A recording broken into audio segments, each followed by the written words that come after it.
The topic we're going to discuss is how COVID-19 has accelerated the adoption of ESG investing.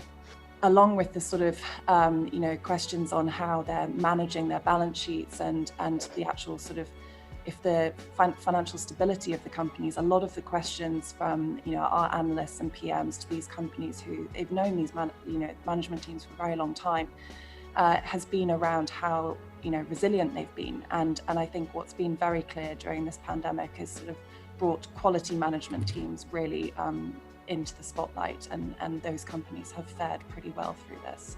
Look at the way that we use office buildings, or don't use office buildings at the moment. I think we're all sitting at home at the moment. So what does that mean for future demand for offices? Is it dead? We don't think so, actually. We think that there will continue to be strong demand for modern, flexible, wellness-focused office space. But it is going to change the way that everybody works, and that's going to change investment patterns. They have to respond to the way that demand patterns have changed. And we're seeing what could have taken 20 or 25 years has happened in 6 months. In Q1 and Q2, we had 100 new funds just in Europe. So 200 adding to so we're now at 2,700, options in terms of ESG products on across European investment basis. So that's, pretty substantial. And I would say definitely, the product plus the demand and the materiality in the market definitely is driving capital flows as well.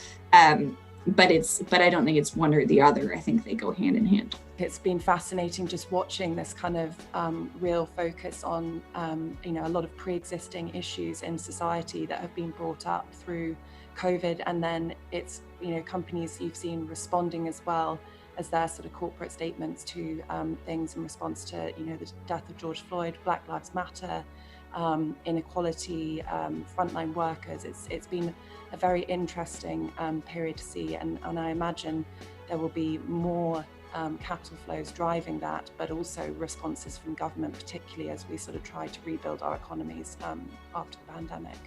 Now, we have to ration the capital that our clients have entrusted us to invest. We cannot run portfolios with a huge amount of cash that can then meet this demand for recapitalization during a crisis period. So we have to ration that capital, and it brings an interesting point of leverage for us as investment managers, because we can insist on improved standards of environmental responsibility and management, social responsibility and management, and also insist on the best governance arrangements to make sure that these responsibilities are fulfilled. So it's to those companies that are dealing with the E, S, and G risks that we allocate that capital. The industry is on a huge journey on transparency. There's the new UK stewardship code that's coming out in the UK. It's a hugely important piece of work in transparency. The amount of detail that is now going to be required from every asset manager that signs up to the code, and actually, being part of that code already is an important sign, I would say, in terms of kind of greenwashing and ability to actually take these issues seriously. We concluded quite some time ago that the only way that we can achieve what our clients want, regardless of the mandate, which we believe is better risk-adjusted returns in the long term, the only way that we can achieve that is by taking account of the long-term factors in investment, which are E, S, and G factors. So I'm in absolutely no doubt that integrating ESG into your investment process is additive to returns. That's a massive opportunity for the individual investor to say, it's not just about consumption, it's actually about where I'm putting my money.